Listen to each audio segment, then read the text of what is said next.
Hi,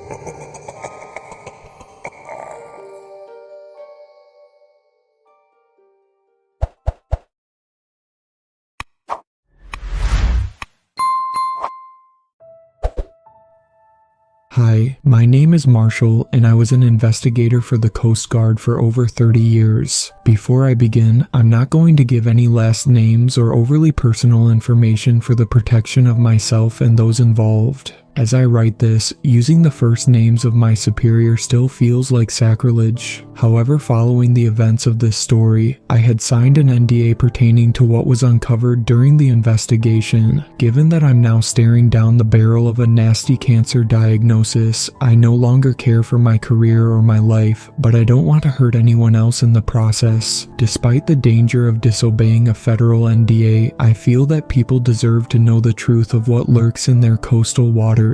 During my time as an investigator for the Coast Guard, my days were spent stopping drug runners, hanging around the docks, and yelling at drunk party boat captains. However, every single serviceman or member of law enforcement has a couple cases which they cannot forget, no matter how desperate they are to do so. The SS Napoli was one of those cases. It was 1997 and I had been an investigator for the Coast Guard for 3 years and was stationed in Portland when my partner John and I got the call. According to our dispatch, there was a small cruise vessel which had veered into a restricted commercial waterway. Having nothing better to do and not wanting to look too lazy around our superiors, we made our way to our small patrol boat where we were met by one of the senior investigators named Eric. "John, Marshall, you're both late," Eric said as he stood in front of our bar with his arms crossed. "I didn't know this was gonna be so serious," John said as we walked towards the boat. "It's always serious," Eric said as he stared daggers at John. "This search has become a high priority and we're just wasting time standing here, so move your asses." After glaring at John for another second, Eric turned around and quickly made his way aboard the boat. "Fuck me," John said as he gave me a look of dejection and annoyance. I was really hoping this would be a quick call. I looked at John and gave him a shrug as I boarded this ship. During my time being stationed in Maine, I had heard from several of my colleagues that Eric had a reputation for being a by-the-books hard-ass. "It was his way or you were just in the way," my friend Pete would tell me. I should have known that once Eric had become involved in the investigation that this was going to be more than a routine stop. However, even with the knowledge of how Eric conducts his investigations, we were all unprepared for the turn that this case would take. It took us about 20 minutes to get to the site of the SS Napoli. When we got there, we found that she had drifted into a sandbar and had gotten stuck. Despite this, we could hear the loud sputtering of the engine desperately clinging on for dear life as its rotors were being enveloped by sand. "Hello, this is the US Coast Guard," Eric stated over our boat's PA. "Turn off your engine and come out onto your top deck." We waited for a minute before Eric repeated the message. "This is the US Coast Guard. Turn off your engine and come out, or we will board your ship," Eric boomed over the loudspeaker, clearly annoyed at the lack of response. "Fuck this," Eric said as he drew his pistol. "We're boarding now." Eric had John put down our anchor and the three of us boarded this ship. As soon as we stepped aboard, I noticed several piles of clothes neatly folded along the deck's edges. "Maybe they went for a swim," John said sarcastically as he simultaneously avoided looking at Eric. "Enough clowning around, let's go and turn off the engine," Eric said as his words trailed off. John and I both looked in the direction where Eric was staring and saw a limp hand holding a pistol on the ground. "John, get to our boat and call this in. We have one confirmed casualty." Without saying a word, John quickly leapt from the Napoli onto our ship and made his way to the radio. With his gun drawn, Eric motioned for me to follow him, and we quickly breached the helm of the ship. When we got inside, we found the heavily decomposed body of a man in his mid-50s with an exit wound on the top of his head. As Eric radioed John to relay the man's information, I stared mindlessly at the back wall of the helm which had become adorned with the man's dried blood and brain matter. "Marshall," Eric yelled, snapping me out of my daze. "Sorry, sir," I said as I regained my composure and started searching the pockets of the man's pants for any identification. "It's okay," Eric said in a surprisingly understanding tone. "Let's figure out who this man is and how he got out here." Reaching into his left front pocket, I found his wallet and pulled out his ID, which caused a loose picture to fall in the process. Looks like his name was Wendell Kramer, I said as I handed Eric the man's ID. As I went to put the man's wallet on a table, I saw the small photograph and picked it up. In the picture was Wendell and what appeared to be his wife and 2 older children as they stood in front of the Bellagio in Las Vegas. Looks like he had a family too, I said as I handed Eric the photograph. Wife and 2 kids, Eric said as he looked out the open doorway. How many piles of clothing were there? 3, Sir John said as he made his way into the helm, stopping just short of the corpse. Christ, do you think it could have been a murder-suicide situation? John said as he looked down at the man's body. I think that I need to see the living quarters of the ship first before I can have any theories, Eric said as he walked past John. John, you're coming with me. Marshall, I want you to see if we missed anything in the helm. Yes, sir, I said as Eric and John made their way to the deck below. As soon as Eric and John were out of sight, I quickly ran out of the hall and threw up over the side of the ship. During the first 3 years as an investigator, I had only been a part of one other case involving a death, and it had happened earlier that same day. Never before had I ever seen the effects of advanced decomposition on a dead body, nor had I ever smelled the blending of the seawater and advanced rot before. After composing myself, I made my way back into the helm and started searching for any evidence. As I looked back at the wall behind the dead body, I noticed there had been a small, circular glare of light at head level. Turning around, I saw a VHS camera propped up onto a shelf. Sir, I think I found a camera, I said over the radio as I picked it up and pressed the eject button. There's a tape inside of it too. Thank you for the update, Marshall, Eric said. Come down below and bring the camera with you. Without any hesitation, I put the tape back in the camera and made my way down the stairs to the living quarters. John and Eric were sitting down at a table in the small kitchen. Did you find anything down here? I said as I sat next to John and put the camera on the table. Nothing to give any probable cause, but we did find 4 suitcases belonging to 2 women and 2 men, Eric said as he put 2 new AA batteries into the camera. We also found batteries, John said as Eric quickly smiled before going back to his cold gaze. Are we going to watch the tape? I asked as Eric turned the camera on, causing it to sound its startup jingle. Of course, it's evidence and we have nothing else to go off of, Eric said as he checked the time on the recording. Looks like there's about an hour's worth of footage on here. John and I sat in anticipation as Eric put the camera back on the table and hit play on the VHS recorder. The first clip started off with a woman wearing a black and white striped bikini sunbathing on the deck of the ship, while 2 people could be heard having a splash fight in the water. Hi everyone, a man said as he zoomed in on the sunbathing woman. Here is my beautiful and not at all cranky Clara. Oh, Wendell, stop that, the woman said playfully as she sat up. And this is my not at all annoying husband. Ooh, burn, the man said laughing. Dad, I'm hungry, yelled a boy in his mid-teens as he climbed the ladder to the deck. And can we please not have pork chops again? A younger girl chimed in. The man then turned the camera to face himself, revealing himself to be the same man that we found in the helm.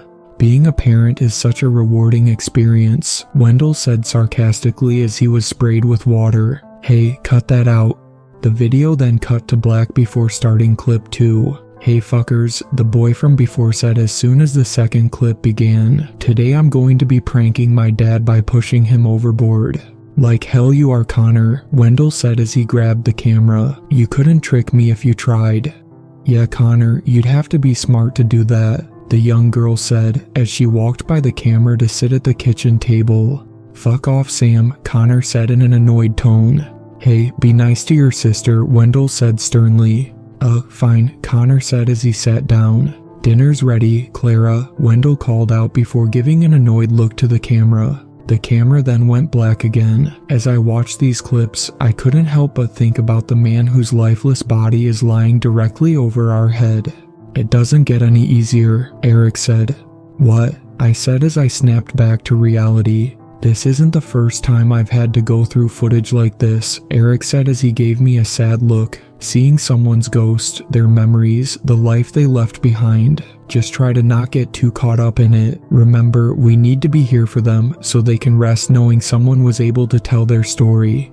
Thanks, sir, I said as I looked down at my hands. Eric nodded and clicked play on the camera, which started up clip 3. In this clip, it was now nighttime and the family was staring at something off in the distance. Wendell, do you have the camera ready? Clara said in nervous excitement. You have to film this.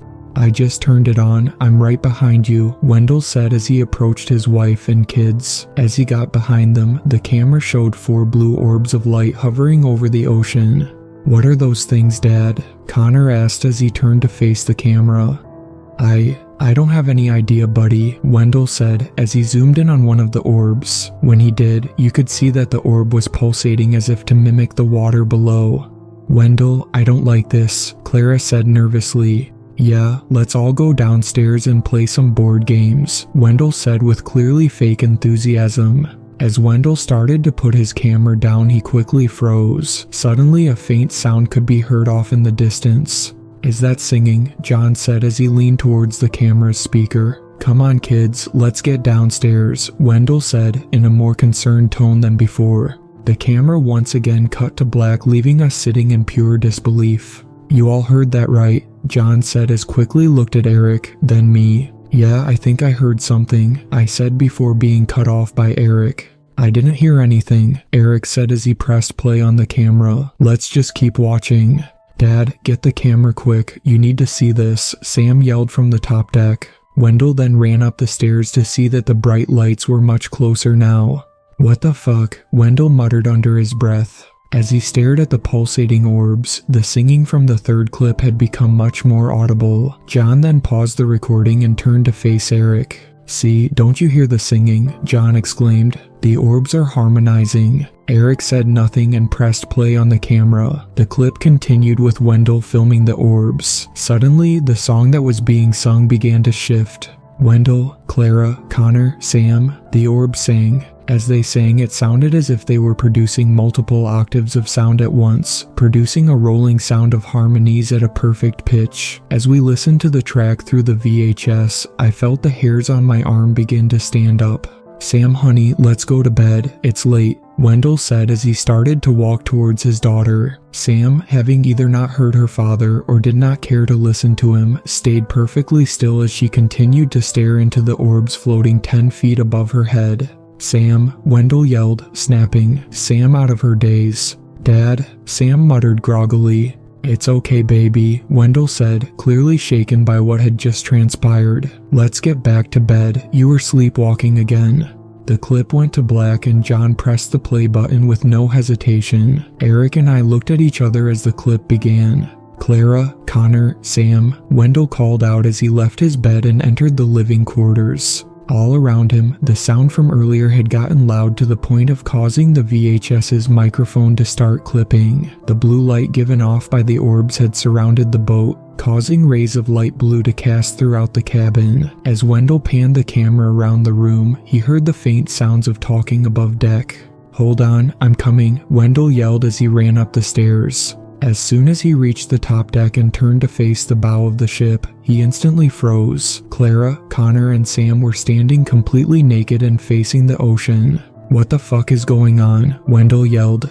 As he made his way towards his family, he stopped and screamed as 4 creatures began to rise in front of his family. As the skinless humanoids began to tower over the 3, they began to unhinge their jaws and produce 2 black tentacles, which emitted the same light blue glow as the orbs. The 3 of us and Wendell watched in horror as 3 of the creatures pressed their tentacles over Clara, Connor, and Sam's faces. As the tentacles latched onto their faces, they appeared to suck away at their skin. Stay away from my family, you fucking freaks, Wendell cried out. As soon as he spoke, the 4th creature began to shuffle towards him, walking as though their legs did not match their anatomy. Wendell began to slowly back away as the creature made a break towards him. The sudden speed of the creature caused me to flinch as Eric sat stoically and John sat transfixed. Wendell quickly rushed to the helm and slammed the door shut just as the creature was about to grab him.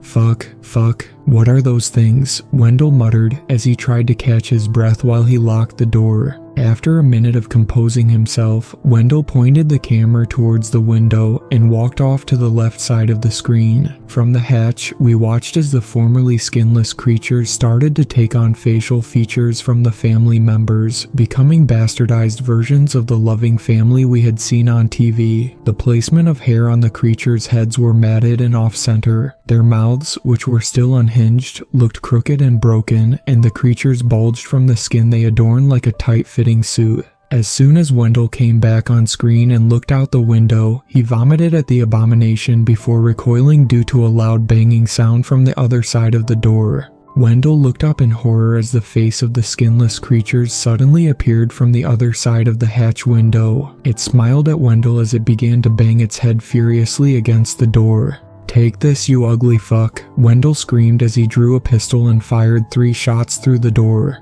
As the shots rang out, a deafening scream of pain could be heard from the other side of the door. "Ha ha ha, I got you, you son of a bitch," Wendell cheered as he looked out the window. As soon as he saw the scene outside, his pride had quickly soured to dismay as he began to sob. "I don't know how to live without you," Wendell said as he stared down at the pistol. "I'm so sorry, everyone. I love you so much. For anyone who finds this, my coordinates is 43.6 minus 69.7. If you see blue orbs above the water, fucking run." As soon as he said this, Wendell picked up the camera and placed it on the shelf beside the door. Out of the sight of the camera, the sound of the engine roaring to life can be heard as a single gunshot exploded through the mic, leaving just the sound of the singing from behind the door. Suddenly, after several minutes, the sound of banging resumed and a loud crash was heard off camera. After several moments of shuffling, the creature that was behind the door appeared and stared directly at the camera, causing John to let out a blood-curdling scream. "What the fuck?" John screamed as he shot out of his chair. The sudden reaction caused Eric and I to flinch as John began pacing around the cabin. "John, are you okay?" Eric asked as he got up. "Its face," John screamed. "Its fucking face." "I know, I don't think I'll ever be able to unsee that skinless freak," I said. "What the fuck are you talking about?" John said as he stopped pacing and stared at me. "The creature," I said in a confused tone. "It didn't have skin and was all muscle and tendon." "It had my fucking face, Marshall. You didn't see my face," John pleaded.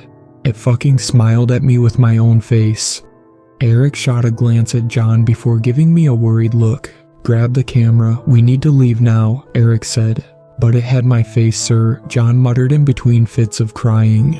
"Now, let's go," Eric yelled. Eric stormed out of the cabin as I helped an inconsolable John up the stairs and onto our boat. The ride back from the SS Napoli was tense and silence besides John's constant whimpering. As soon as we made it back to dock, 2 members of the Coast Guard were waiting to escort John to our field office. As I was about to get off the ship, Eric put his arm out to stop me. "Sir," I said before being cut off.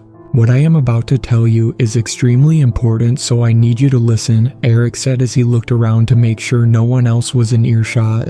"Of course, sir. What is it?" I asked. "You didn't see anything today," Eric whispered. "Of course, sir. I won't tell anyone," I replied. Eric just shook his head and stared at me. "Even if you saw something, you never saw anything, you never heard anything, you know nothing," Eric continued. "I am only telling you this because I have no choice, but those creatures you saw are sirens." "Like from the Odyssey?" I asked. "Similar," Eric said as he became slightly more relaxed. "They prey on those who allow themselves to be open to their calls. As soon as you leave here, listen to your favorite album or do anything to rid yourself of their mark." "What about John?" I asked as I watched him struggle to walk with his escorts. "Watch over him to make sure he doesn't do anything stupid and hope that God's grace is in his favor," Eric said as he pulled out a cigar and lit it. "Now go, you're dismissed." "Yes, sir," I said as I gave a salute and walked back to the office. For the next couple of hours, I took Eric's advice and listened to some music, and watched a late-night Celtics game on TV with my friend Pete and some other colleagues. Just as Bruce Bowen missed another 2-point shot, Eric burst into the office. "Where is Marshall?" he yelled.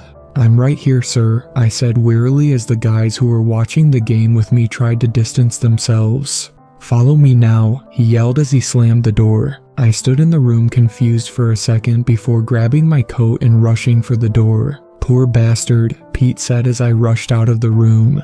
As soon as I left the office, Marshall was waiting for me while holding an M16. "We have a serious fucking issue, Marshall," Eric said as he handed me the keys to the boat. "What's wrong?" I asked nervously as I eyed the assault rifle. "John stole one of our boats and I think I know where he's going," Eric said as he began to briskly walk to the boat. "Where is he going?" I asked as I tried to catch up. "The coordinates in the video, he's going back to the site where the incident happened," Eric said as he picked up his pace. "Why would he do that?" "He was terrified of those things," I asked as we neared the boat.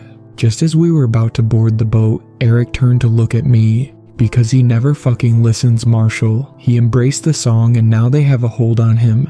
Eric and I then boarded the ship and sped off into the night towards where Wendell had reported the incident. By the time we arrived near the location, it had been about an hour since we had left the dock.